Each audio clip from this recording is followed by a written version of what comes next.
జూబ్లీహిల్స్ ఉప ఎన్నిక కాంగ్రెస్ పార్టీకి తలనొప్పిగా మారింది. అభ్యర్థి ఎంపిక హస్తం పార్టీకి కొత్త చిక్కులు తెచ్చిపెడుతోంది. అజరుద్దీన్ కి ఎమ్మెల్సీ అవకాశం ఇచ్చి సైడ్ చేసిన ఆశావాహులు మాత్రం తగ్గడం లేదు. అంజన్ కుమార్ యాదవ్ తనకే టికెట్ ఇవ్వాలని పట్టుబడుతుంటే పీసీసీ చీఫ్ మహేష్ కుమార్ గౌడ్ బొంతు రామ్మోహన్ కోసం పోటీ పడుతున్నారు.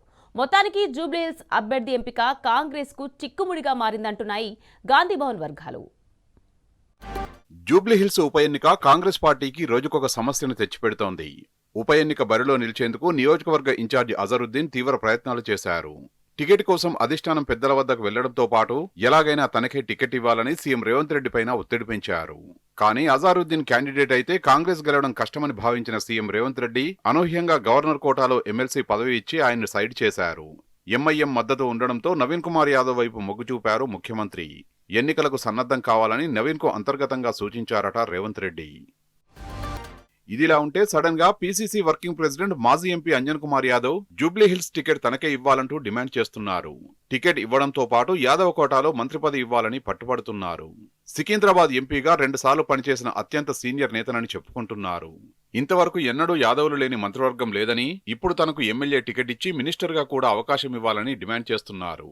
అనూహ్యంగా అంజన్ కుమార్ టికెట్ కోసం పట్టుబడడం కాంగ్రెస్ పార్టీకి సమస్యగా మారింది. పీసీసీ అధ్యక్షుడు మహేష్ కుమార్ గౌడ్ జూబ్లీహిల్స్ ఉప ఎన్నికల్లో మాజీ మేయర్ బొంతు రామ్మోహన్ కు టికెట్ ఇప్పించేందుకు ప్రయత్నాలు చేస్తున్నారట.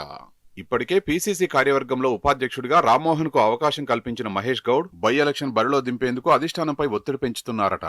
ఎందుకంటే మహేష్ కుమార్ గౌడ్ చేపట్టిన పాదయాత్రలో బొంతు కీలకంగా వ్యవహరిస్తున్నాడని టాక్. గతంలో రామ్మోహన్ కు సికింద్రాబాద్ ఎంపీ టికెట్ ఖాయమని ప్రచారం జరిగిన చివరి నిమిషంలో కాంగ్రెస్ హ్యాండ్ ఇచ్చింది. ఇదే అంశాన్ని పీసీసీ చీఫ్ అధిష్టానం వద్ద ప్రస్తావించి ఎలాగైనా టికెట్ ఇప్పించాలన్న ప్రయత్నంలో ఉన్నారట.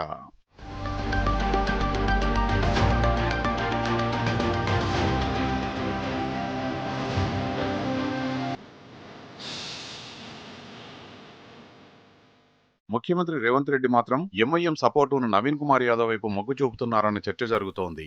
మొదట్లో జూబ్లీహిల్స్ లో సెలబ్రిటీని బరిలో దింపేందుకు ప్రయత్నించిన రేవంత్ రెడ్డి అది సాధ్యం కాకపోవడంతో ఎంఐఎం సూచనల మేరకు నవీన్ యాదవ్ కు టికెట్ ఇప్పించేందుకు సిద్ధమయ్యారని టాక్. అందుకు రెడీ కావాలంటూ నవీన్ కు సైతం సంకేతాలిచ్చారట. విషయం తెలుసుకున్న అంజన్ కుమార్ యాదవ్ తనకే టికెట్ ఇవ్వాలంటూ మరింత ఒత్తిడి పెంచుతున్నారని చెప్తున్నారు. దీంతో జూబ్లీహిల్స్ ఉప ఎన్నిక వ్యవహారం అధిష్టానానికి కొత్త చిక్కులు తెచ్చిపెట్టిందని కాంగ్రెస్ శ్రేణులు చర్చించుకుంటున్నాయి. ఒకవైపు సర్వేలన్నీ బీఆర్ఎస్ కు అనుకూలంగా ఉన్నాయి. దీంతో బలమైన అభ్యర్థిని బరిలో దింపేందుకు కాంగ్రెస్ ప్రయత్నాలు చేస్తోంది. అయితే జూబ్లీహిల్స్ ఎమ్మెల్యే టికెట్ కోసం సొంత పార్టీ నేతలు తీవ్రంగా పోటీపడడం హస్తం పార్టీకి సమస్యగా మారిందంటున్నారు. ఎలాగైనా ఉప ఎన్నికల్లో గట్టెక్కాలనుకుంటున్న కాంగ్రెస్ కు ఈ నేతల ఒత్తిడి తలనొప్పిగా మారిందట.